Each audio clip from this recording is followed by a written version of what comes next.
वल्क़लमि वमा यस्तुरून।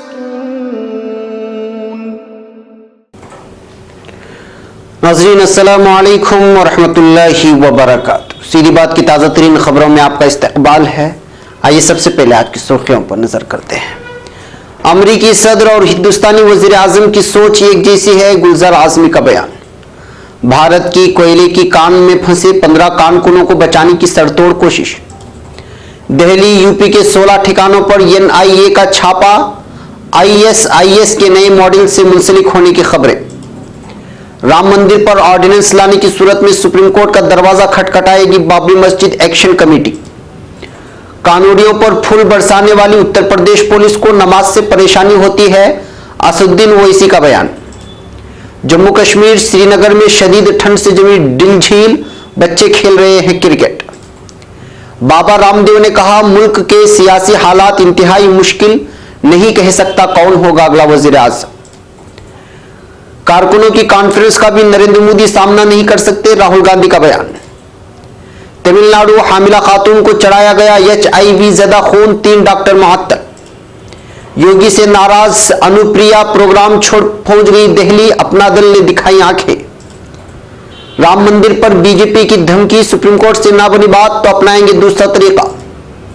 इंतखाबात से कबल नमाज पर पाबंदी, तकसीमकारी के लिए बीजेपी का हरबा, मायावती का बयान। इसराइली फौज ने गरबी उर्दून में फिलिस्तीनियों की 70 दोनों मराज़े ग़स्ब कर ली। मैं व्हाइट हाउस में अकेला गरीब हूं, डोनाल्ड ट्रंप की ट्वीट। हुसियों की 24 घंटे के दौरान जंगबंदी की 20 खिलाफ वर्जियां। हुसी बागी मुआहदे से मुकर गए, अल हदीदा का कंट्रोल हुकूमत को न देने का ऐलान। दिमश्क में इसराइली बमबारी से हिजबुल्लाह और पासदारान इनकलाब के मराकिज तबाह। अक़वाम मुत्तहिदा और सलामती कौंसिल की छत तले किसी को इंसाफ की तलाश नहीं करनी चाहिए, सदर तुर्की का बयान। तुर्की के अखबारात से कुछ अहम तरीन झलकियां। नाज़रीन अस्सलामु अलैकुम वरहमतुल्लाहि वबरकातुहू। सीधी बात की ताज़ा तरीन खबरों में आपका इस्तकबाल है। मैं आपका मेज़बान अंसार अजीज़ नदवी आज की खबरों की तफसीलात लेकर आपकी खिदमत में हाजिर हूँ। तफसीलात में जाने से पहले आपको इत्तला कर दूँ कि आज का प्राइम टाइम शाये हो चुका है, जिसमें बिलखुसूस 3 खबरों पर रोशनी डाली गई है और उस पर चुपता हुआ तबसरा किया गया है। इसमें अहम तरीन खबर एक बीजेपी लीडर की गुंडागर्दी है, जो एक आम इंसान के मुंह में लकड़ी ठोसने की कोशिश कर रहा है, सिर्फ इस वजह से कि वो बीजेपी को वोट न देने, अखिलेश यादव को वोट देने की बात कर रहा था। उस पर चुपता हुआ तबसरा किया गया है, उसको जरूर देखें। इसके अलावा इस हफ्ते की सीधी बात हजरत ईसा अलैहिस्सलातु वस्सलाम की विलादत पर और हकाइक पर रोशनी डाली गई है, और क्रिसमस डे की क्या हकीकत है उसमें सारी तफसीलात पेश की गई है। इंशाअल्लाह आज रात या फिर कल रात में शाये होगी, उसको भी जरूर देखें। और जिन लोगों ने हमारे चैनल को सब्सक्राइब नहीं किया वो जरूर करें। चलिए आगे बढ़ते हैं। नाज़रीन, पहली खबर मुंबई से है। अमरीकी सदर और हिंदुस्तानी वजीर आजम की सोच एक जैसी है और वो अक़लियतों का एतमाद जीतने में बुरी तरह नाकाम हुए हैं। नीज़ दुनिया भर में बसने वाली अक़लियतों, बिलखुसूस मुसलमानों के तय माजी और आज की अमरीकी पॉलिसियों में ज़मीन आसमान का फ़र्क है। इन बेलाग ख्यालात का इजहार जमीयत उलमाए महाराष्ट्र कानूनी इमदाद कमेटी के सरबराह गुलजार आज़मी ने मुंबई में वाक़े अमरीकी सिफारत खाने की नुमाइंदों से दौरान मुलाकात किया। गुज़िश्ता कल दफ्तर जमीयत उलमा में रॉबर्ट पोल्सन हाउस डाइस काउंसिल बराए सियासी उमूर और आयशा खान पॉलिटिकल सलाहकार ने गुलजार आज़मी, एडवोकेट अंसार तंबोली, एडवोकेट शाहिद नदीम और दीगर से मुलाकात की और हालत हाजिरा पर सैर हासिल गुफ्तगू की, जिसके दौरान गुलजार आज़मी ने अमरीकी नुमाइंदों को बताया कि सदर अमरीका डोनाल्ड ट्रंप की पॉलिसियों की नकल मौजूदा हिंदुस्तानी वज़ीर आज़म नरेंद्र मोदी करते हैं और नरेंद्र मोदी को अमेरिका से सपोर्ट मिलता है, जिसकी वजह से वो हिंदुस्तान में बसने वाली अक़लियतों, बिलखुसूस मुस्लिम और क्रिश्चियन को निशाना बनाते हैं। उनके आइली कवानीन में तरमीम करने की घिनौनी साजिश करते हैं। नीज़ उन्हें तरक्की के मौक़े में असर कराने के बजाय उन्हें मज़ीद पसमानदगी की तरफ ढकेला जा रहा है। अब खबर नई दिल्ली से। भारत में शिमाली मशरिक रियासत में कोयले के कान में पानी भर जाने से 15 मजदूर मुसलसल 15 दिनों से अंदर फंस गए हैं। भारतीय हुकूमत ने कान में फंसे कारकुनों को बहिफाजत बाहर निकालने के लिए इमदादी ऑपरेशन शुरू किया है। भारतीय मीडिया के मुताबिक 106 मीटर गहरी सुरंग में जमा होने वाले पानी की नक्काशी का ऑपरेशन जारी है, मगर पंपिंग आलात का नम से पानी निकालने में नाकाम है। इस इमदादी कॉर्पोरेशन के साथ एक करीबी दरिया में सैलाब भी आ गया है। रेस्क्यू टीम के इंचार्ज के शास्त्री बताया कि कान में जिस तरह के हालात दरपेश हैं, ऐसे खतरनाक हालात में गौताखोर भी कान में दाखिल नहीं हो सकते। उन्होंने कहा कि पंपों में ताकत नाकाफी है और हम कान में जमा होने वाले पानी को निकालने में नाकाम है, जबकि बारिश की वजह से पानी में मुसलसल इजाफा हो रहा है। अब खबर नई दिल्ली से। कौमी तफ्तीशी एजेंसी NIA ने दिल्ली और उत्तर प्रदेश के 16 मकामात पर छापामार कार्रवाई की है। मौसूला इत्तलात के मुताबिक दिल्ली के जाफराबाद, शेलमपुर और उत्तर प्रदेश के अमरोहा में ISIS यानी दाइश मॉड्यूल से मुंसलिक ठिकानों पर कार्रवाई की गई है। सर्च ऑपरेशन में NIA के अलावा उत्तर प्रदेश एंटी टेररिज्म की टीम भी शामिल है। न्यूज एजेंसी ANI के मुताबिक ISIS के नए मॉड्यूल हरकतुल हर्बुल इस्लाम से मुंसलिक ठिकानों की जांच की जा रही है। इस मामले में अमरोहा से 5 मशकूक को हिरासत में लिया गया है। तकरीबन 10 मुश्तबा को पूछगछ के लिए हिरासत में लिया गया। NIA इस मामले पर शाम 4 बजे प्रेस कॉन्फ्रेंस करने का ऐलान किया था। वाज़ेह रहे कि सिक्योरिटी एजेंसियां इन दिनों हाई अलर्ट पर है। गुज़िश्ता हफ्ते जनूबी कश्मीर के पुलवामा जिले में सिक्योरिटी एहलकारों के साथ हुई मुठभेड़ में जंगजू जाकिर मूसा के करीबी समेत 6 जंगजू मारे गए थे। इसी के चलते छापामार कार्रवाई का बयान दिया गया है, जबकि तबसरा निगारी कहने पर भी ये कहने से भी नहीं चूक रहे हैं, उस तरह का तबसरा करने से भी नहीं चूक रहे हैं कि दाइश के बाद एक और नाम से मुसलमानों को निशाना बनाने की नापाक कोशिश है, जबकि हकीकत क्या है ये अगले दिनों में हमें पता चलेगा।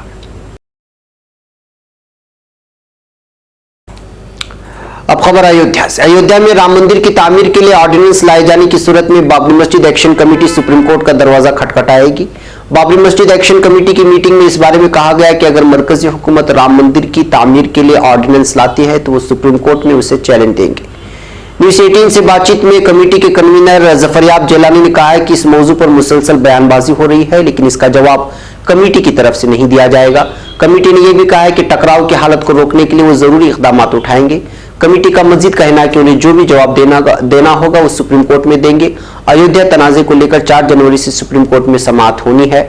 इसी को लेकर बाबरी मस्जिद एक्शन कमेटी की मीटिंग हुई है। इस मीटिंग में कई मौज़ूआत पर गौर व खौज किया गया है।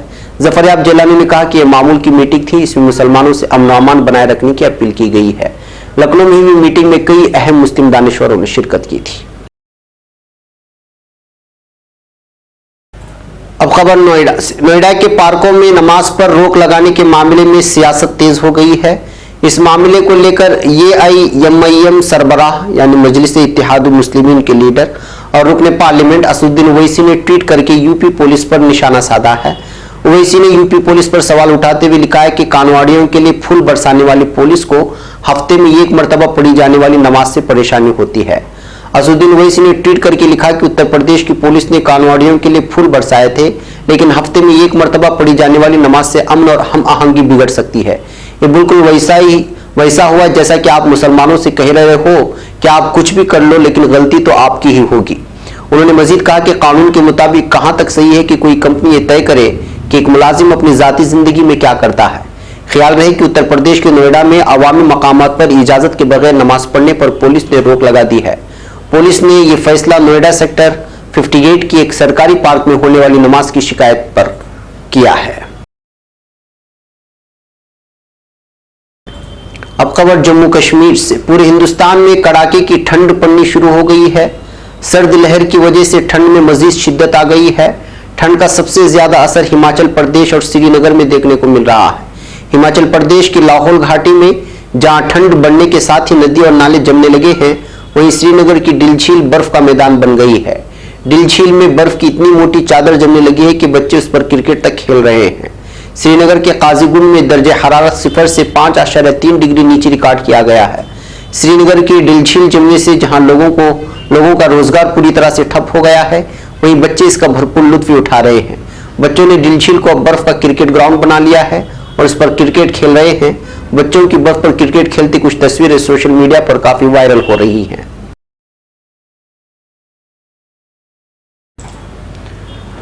अब खबर नई दिल्ली से। गुज़िश्ता लोकसभा इंतखाबात के वक्त वजीर आज़म ओहदे के लिए नरेंद्र मोदी की खुलकर हिमायत करने वाले योगा गुरु बाबा रामदेव का भरोसा अब डगमगाता हुआ नजर आ रहा है। युवा गुरु ने कहा है कि अगला वजीर आजम कौन होगा इसके बारे में कुछ भी नहीं कहा जा सकता। रामदेव प्रोग्राम में शामिल होने के लिए मदुराई पहुंचे थे, जहां उन्होंने कहा कि मुल्क की सियासी हालात काफी मुश्किल हैं, हम ये नहीं कह सकते कि अगला वजीर आजम कौन होगा। युवा गुरु ने उसके साथ ही कहा कि मैं सियासत पर तवज्जो नहीं दे रहा हूं, मैं किसी की हिमायत और मुखालिफत नहीं करता। हमारी तवज्जो फिरका परस्त या फिर हिंदू भारत बनाने पर नहीं है, बल्कि एक मजहबी हिंदुस्तान और दुनिया बनाने पर है। ख्याल रहे कि बाबा रामदेव को सियासत, माईशत और समाजी मसाइल पर बेबाकी से अपनी राय रखने के लिए जाना जाता है। अब खबर नई दिल्ली से। वजीर आजम नरेंद्र मोदी को प्रेस कॉन्फ्रेंस में सवालात का सामना करने का चैलेंज करने वाले कांग्रेस के सदर राहुल गांधी ने आज उन पर एक और हमला करते हुए कहा है कि नरेंद्र मोदी कारकुनों की कॉन्फ्रेंस का भी सामना नहीं कर सकते। राहुल गांधी ने आज ट्वीट करके कहा, प्रेस कॉन्फ्रेंस से खिताब की बात छोड़िए, वो वजीर आजम बूथ सतह के कारकुनों की कॉन्फ्रेंस का भी सामना नहीं कर सकते। राहुल गांधी ने साथ ही अंग्रेजी के एक रोजनामे की खबर का एक लिंक का इश्तिराक किया है, जिसका उन्वान है, मिडिल क्लास के सिलसिले में बीजेपी कारकुन के सवाल पर स्टंप हुए मोदी। इसमें कहा गया है कि तमिलनाडु के वेलुपुरम जिले से बीजेपी के कारकुन ने नर्मल कुमार जैन ने मोदी से पूछा था कि हुकूमत क्यों दरमियानी तबके से सिर्फ टैक्सेस लेने में मसरूफ है, लेकिन उनका ध्यान नहीं रख रही है। उन्होंने कहा कि इस पर वजीर आजम ने जवाब नहीं दिया था और तमिलनाडु के बजाय और वणक्कम पुडुचेरी कहकर पुडुचेरी के कारकुनों से बातचीत शुरू कर दी थी। वाकया गुज़िश्ता हफ्ते बुध का है। कांग्रेस के सदर ने अपने ट्वीट में लिखा, जद्दोजहद करने वाले दरमियानी तबकाती के लिए नमू का जवाब है वणक्कम पुडुचेरी। अब खबर तमिलनाडु से। तमिलनाडु के एक सरकारी अस्पताल में बड़ी लापरवाही सामने आई है। वुर्धनगर के सरकारी अस्पताल में एक हामिला खातून को HIV ज़दा खून चढ़ा दिया गया, जिसके सबब वो HIV से मुतासिर हो गई हैं। इस वाक़े की जानकारी मिलने के बाद महकमे सेहत ने 3 लैब टेक्नीशियन को लापरवाही के सबब मुअत्तल कर दिया है। बताया जा रहा है कि HIV ज़दा खून सरकारी अस्पताल के ब्लड बैंक से लिया गया था और गुज़िश्ता 3 दिसंबर को चढ़ाया गया था। बताया जा रहा है कि मुतासिरा खातून दूसरी बार हामिला हुई तो एक प्राइवेट अस्पताल में उसे एनीमिया का पता चला। उसे डॉक्टर की जानिब से एनीमिया के इलाज के लिए ब्लड चढ़ाने का मशवरा दिया गया था। फिर खातून के अहले खाना को सरकारी अस्पताल से ब्लड मिला था, जिसे इस खातून को प्राइवेट अस्पताल में चढ़ाया गया। जराये के मुताबिक अस्पताल इंतजामिया के जरिए जांच में पाया गया कि खातून को जिस नौजवान का खून चढ़ाया गया उसने 2 साल पहले सरकारी लैब में खून अतिया किया था और उस वक्त उसके खून को HIV हेपेटाइटिस B से मुतासिर पाया गया था। हालांकि उसे टेस्ट के नतीजों की जानकारी नहीं दी गई थी। अब खबर यूपी से। बीजेपी हुकूमत से अपना दल की नाराजगी लगातार बढ़ती हुई नजर आ रही है। NDA में शामिल अपना दल के लीडर और महकमे सेहत में मरकजी वज़ीर अनुप्रिया पटेल योगी हुकूमत के नारवा सलूक से इस कदर नाराज हैं कि उन्होंने बुध के रोज देवरिया में मेडिकल कॉलेज इफ्तिताह का प्रोग्राम भी रद्द कर दिया और दिल्ली चली आए। साथ ही उन्होंने किसी भी सरकारी प्रोग्राम में शरीक होने से उस वक्त तक इनकार कर दिया जब तक कि बीजेपी की आला क़यादत अपना दल की बात सुनकर मसले का हल नहीं निकालती। अनुप्रिया पटेल के इस कदम को NDA के लिए खतरा करार दिया जा रहा है और सियासी हल्के में चेमे गोइयां शुरू हो गई हैं कि वो पासवान बनने की कोशिश कर रही हैं। दरअसल पासवान ने भी NDA से इसी तरह की नाराजगी जाहिर करते हुए बिहार में ख्वाहिश के मुताबिक लोकसभा सीट हासिल कर ली और राज्यसभा के लिए भी सीट पकड़ ली। लेकिन यहाँ ये देखना दिलचस्प होगा कि अनुप्रिया पटेल पासवान बन पाती हैं या फिर बीजेपी उन्हें किशवाहा बनाकर छोड़ देगी।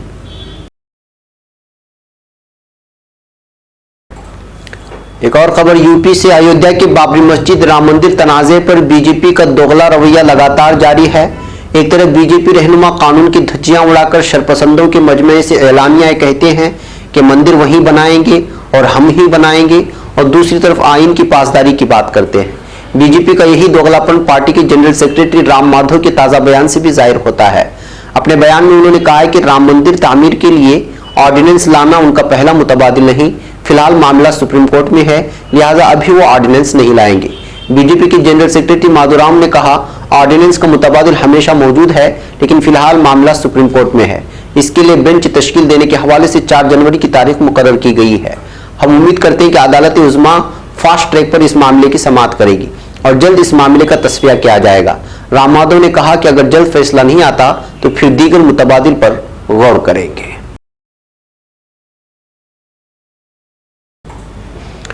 अब खबर लखनऊ से। BSP सदर मायावती ने नोएडा में अवामी पार्क में जुमा की नमाज पर रोक लगाने को लेकर योगी हुकूमत पर तनकीद की है।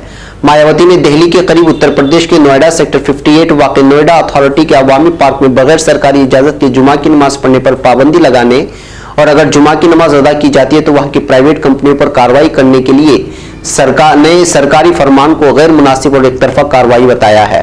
मायावती ने कहा कि अगर उत्तर प्रदेश में बीजेपी की योगी हुकूमत के अवामी मकामात पर मजहबी सरगर्मियों पर पाबंदी लगाने की कोई पॉलिसी है तो वो तमाम मजाहिब के लोगों पर एक जैसी और पूरी रियासत के हर जिले में और हर जगह सख्ती से बगैर किसी इम्तियाज की क्यों नहीं लागू की जा रही।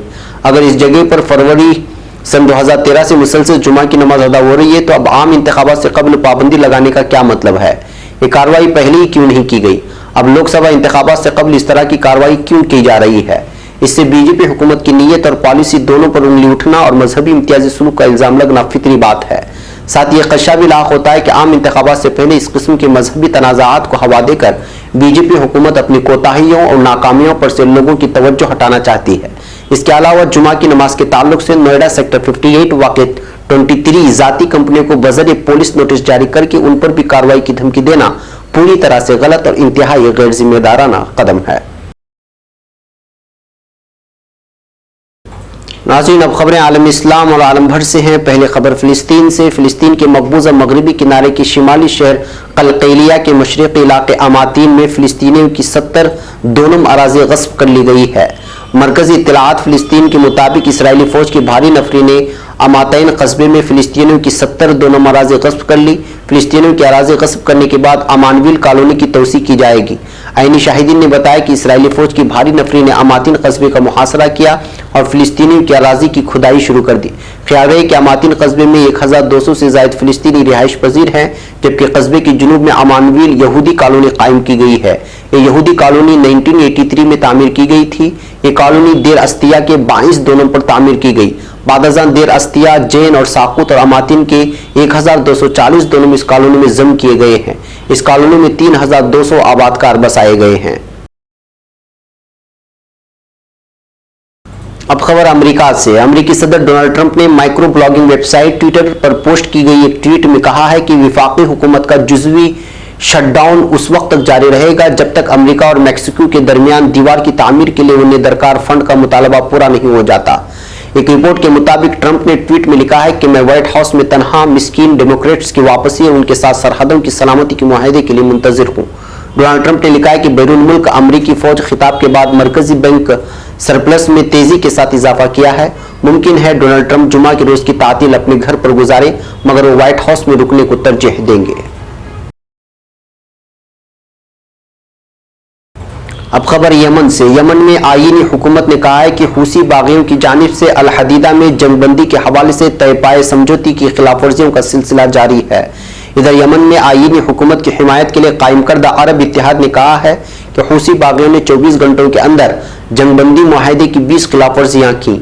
अरब इत्तेहादी फौज के तर्जुमान कर्नल तुर्की अल मालिकी ने कहा है कि हूसी बागी गुज़िश्ता हफ्ते स्वीडन में तय पाए मुआहदे की खिलाफ वर्जियों का सिलसिला जारी रखे हुए हैं। इतवार के बाद से अब तक हूसी इस मुआहदे की 138 खिलाफ वर्जियां कर चुके हैं। कर्नल तुर्की अल मालिकी का कहना है कि हूसियों की जानिब से यमनी फौज, अवामी मुजाहमती फोर्सेस और आम शहरियों पर मुतनव्वे असलहा से हमलों का सिलसिला जारी है। और खबर यमन से। यमन में ईरान नवाज हूसी बागियों की जानिब से स्वीडन में तय पाए मुआहदे की खिलाफ वर्जियों के बाद अब बागी सिरे से मुआहदे ही से मुकर गए हैं।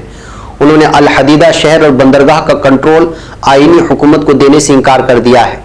एक रिपोर्ट के मुताबिक हूसियों की तरफ से अल हदीदा में जंगबंदी मुआहदे पर अमल दरामद से इनकार एक ऐसे वक्त में किया है जब कल मंगल को अक़वाम मुत्तहिदा की एलची पैट्रिक कॉमरेड ने अल हदीदा का दौरा किया था। उनके दौरे के बाद हूसियों की तरफ से साफ अल्फाज में कहा गया है कि वह अल हदीदा से अपने जंगजू नहीं निकालेंगे और उन मकामात का कंट्रोल हुकूमत के सुपुर्द नहीं किया जाएगा।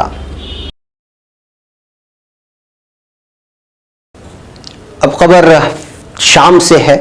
इसराइल ने मंगल और बुध की दरमियानी शब शाम के दारुल हुकूमत दिमश्क में ईरानी पासदारान इनकलाब और लबनानी हिजबुल्लाह मलेशिया के ठिकानों पर फिजाई हमले किए हैं, जिनमें हिजबुल्लाह के कम से कम 3 असलहा गोदाम तबाह हो गए हैं। शाम में इंसानी हुकूक के ऑब्जर्वर रामी अब्दुर्रहमान ने अल हस चैनल से बात करते हुए कहा कि इसराइल ने दिमश्क के नवाही इलाकों अल किस्वा और अद्दैमास में हिजबुल्लाह के मुबैना ठिकानों पर बमबारी की है। इसराइली जंगी तैयारों ने दिमश्क के जुनूब और मगरिब में हिजबुल्लाह और ईरानी मलेशिया के ठिकानों को निशाना बनाया। दूसरी जानिब शामी ज़राए अबलाग ने रात गए खबर दी कि इसराइली मिसाइल हमलों से दिमश्क के नवाही इलाकों को निशाना बनाया गया है। एक रिपोर्ट के मुताबिक इसराइल ने शाम पर बमबारी के लिए लबनान की फिजाई हुदूद का इस्तेमाल किया है।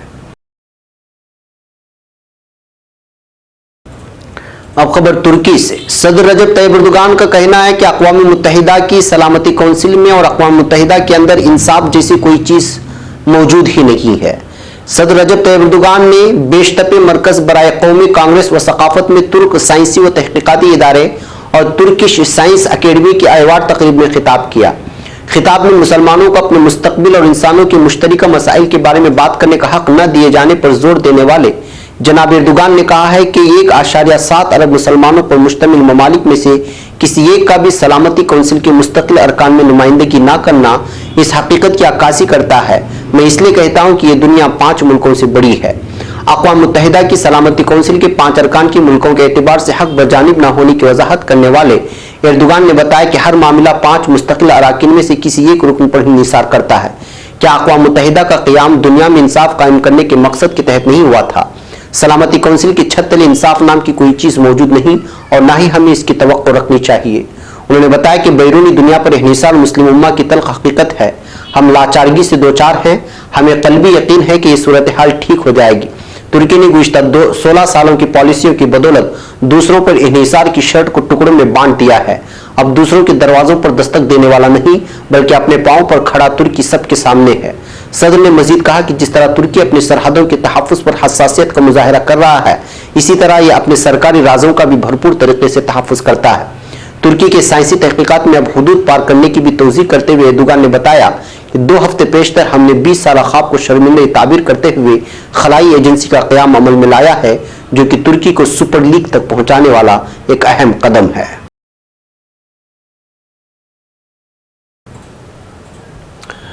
अब खबरें कुछ तुर्की के अखबारात से हैं। सदर रजब तैयब एर्दोगान ने अमेरिका की जानिब से अपने फौजियों को शाम से वापस बुलाने के फैसले के बाद बयान देते हुए कहा है कि अमेरिका ने अपने फ़राइज़ अदा कर दिए हैं। उन्होंने अमेरिकी फौजियों की शाम से इनक़िला के बारे में कहा है कि अमेरिका ने हालात के मुताबिक फैसला किया है, जबकि फ्रांस के सदर एमानुएल मैक्रोन का बयान सदर ट्रंप से काफ़ी मुख्तलिफ है। लेकिन हमारे लिए सदर ट्रंप का बयान अहम है और हम उसी के मुताबिक इक़दाम उठाएंगे। ये खबर रोजनामा सबाह में एर्दोगान का शाम से मुताल्लिक बयान के उन्वान से सुर्खी से छपा है। रोजनामा खबर तुर्क लिखता है, अगर तुर्की ने शाम में दाखिल होने का फैसला कर लिया तो फिर उसको कोई नहीं रोक सकता। चावुशओग्लू वजीर खारिजा मेवलूत चावुशओग्लू ने अमरीकी दस्तों की शाम से इनक़िला के बारे में बयान देते हुए कहा है कि अगर तुर्की ने शाम में दाखिल होने का फैसला कर लिया तो फिर तुर्की शाम में दाखिल होकर ही रहेगा, लेकिन हम अभी अमरीकी दस्तों की वापसी के लिए अमरीका के साथ कोऑर्डिनेशन को जारी रखेंगे। उन्होंने कहा कि अमरीकी फौजियों के शाम से इनक़िला के बाद इलाके में ताकत के तवाज़ुन को ख़राब नहीं होने दिया जाएगा और इस सिलसिले में वज़राए दिफा की सतह पर मुज़ाकरात में तमाम उमूर पर गौर किया जाएगा। अगर अमरीका ने हमसे किसी किस्म की मदद की दरख्वास्त की तो हम उस पर भी गौर करेंगे। रोजनामा वतन वजीर दिफा आकार का फौजी ऑपरेशन से मुताल्लिक बयान की सुर्खी से लिखता है, वजीर कौमी दिफा खलूसी आकार ने दारुल हुकूमत अंकारा में सहाफ़ियों से बातचीत करते हुए कहा है कि दरियाई फुरात के मशरक़ी किनारे में शुरू किए जाने वाले फौजी ऑपरेशन के बारे में तमाम उमूर को हतमी शक्ल दे दी गई है और अब फौजी ऑपरेशन किसी मुनासिब वक्त पर शुरू किया जा सकता है। उन्होंने मंबज में दहशतगर्द तंजीम PKK YPG के दहशतगर्दों के मौजूद होने और उनको वहां से निकाल बाहर करने के बारे में कहा है कि अमेरिका के साथ तमाम उमूर मुताबिकत पाई गई है और सब कुछ वक्त आने पर शुरू किया जाएगा। नाज़रीन, ये थी आज की ताज़ा तरीन खबरें। अगली ताज़ा तरीन खबरों के साथ फिर आपसे मुलाकात होगी। हमारी पूरी टीम को यहाँ पर इजाज़त दें। इजाज़त से पहले आपसे दरख्वास्त कर लें कि जिन लोगों ने अभी तक हमारे चैनल को सब्सक्राइब नहीं किया वो ज़रूर कर लें और आज का प्राइम टाइम शाये हो चुका है उसको भी देखें। और एक अहम तरीन सीधी बात, वीकली सीधी बात आज शाम या फिर कल शाये हो जाएगी, उसको भी ज़रूर देखें। हमें यहाँ पर इजाज़त दें। अस्सलामु अलैकुम।